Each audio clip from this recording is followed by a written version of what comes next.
दोस्तों, आज हम आपसे बात करने वाले हैं सिविल सर्विसेज एग्जामिनेशन के बारे में, जिसे हम प्रचलित भाषा में आईएएस का एग्जाम भी कहते हैं। ये एग्जाम केवल आईएएस के चयन के लिए नहीं होता, बल्कि इसमें कई प्रकार और कई फील्ड के पोस्ट होते हैं, जैसे आईएएस, आईपीएस, आईएफएस, आईआरएस आदि, जो कि परीक्षा में प्राप्त अंकों के हिसाब से भरे जाते हैं। अब इतना समझ लेने के बाद हम अपने मूल विषय पर आते हैं और इस परीक्षा के पूरे स्वरूप को समझते हैं। ये एग्जाम कुल 3 चरणों में होता है: प्री, मेंस और इंटरव्यू। अगर हम प्री की बात करें तो इसमें ऑब्जेक्टिव टाइप के 200 नंबर के 2 पेपर होते हैं।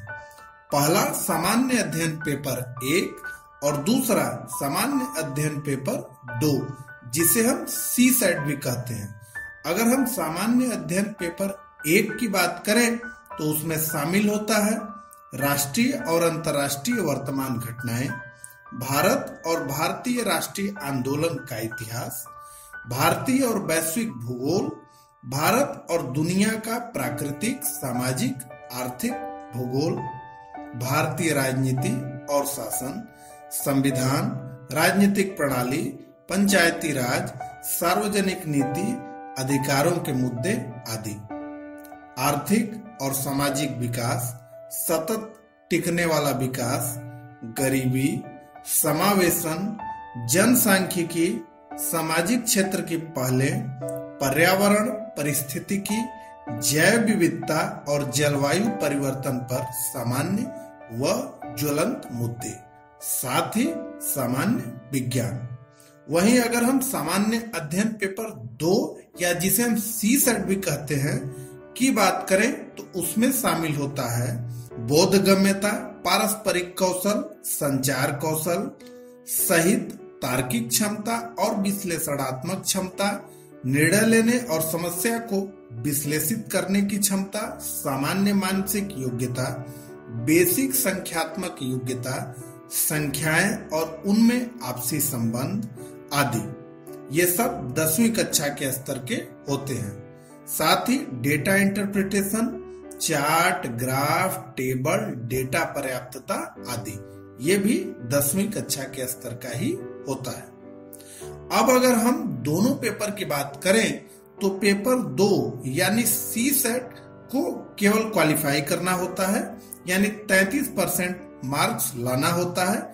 इसका नंबर मेरिट लिस्ट में नहीं जोड़ा जाता। मेरिट केवल सामान्य अध्ययन पेपर 1 की बनती है, यानी मेरिट केवल 200 नंबर से बनाई जाती है। अब जो लोग प्री क्वालिफाई कर लेते हैं वो मुख्य परीक्षा के बृहद स्वरूप में पहुंचते हैं। अब यहाँ ध्यान ये रखना है कि जहाँ प्री की परीक्षा ऑब्जेक्टिव टाइप की होती है, वहीं मुख्य परीक्षा सब्जेक्टिव होती है।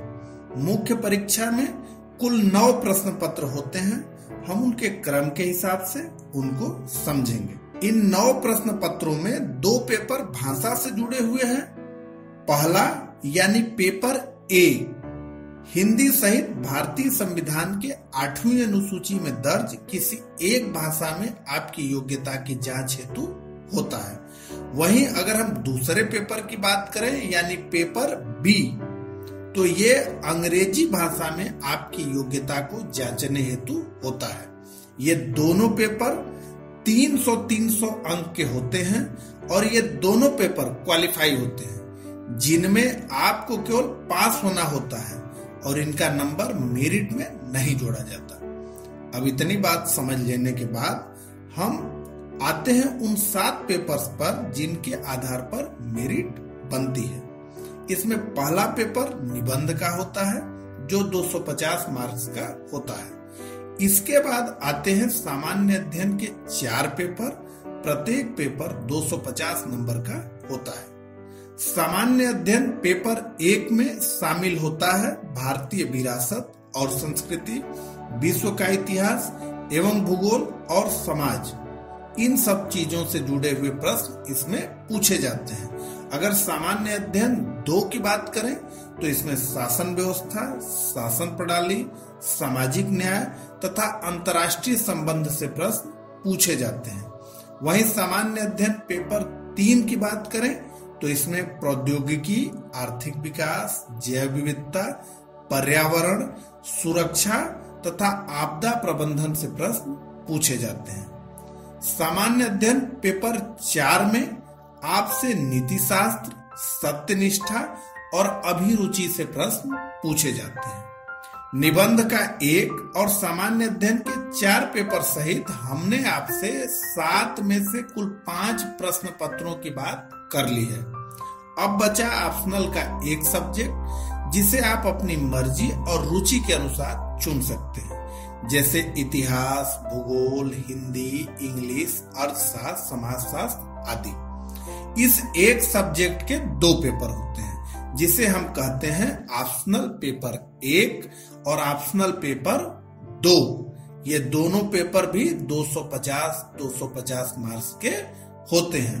अब एक बार हम सबको जोड़े तो हम देखेंगे कि निबंध का 1 पेपर 250 मार्क्स, सामान्य अध्ययन के 4 पेपर प्रत्येक 250 मार्क्स, ऑप्शनल के 2 पेपर प्रत्येक 250 मार्क्स, यानी कुल पेपर हो गए 7 और कुल मार्क्स हो गया 1750।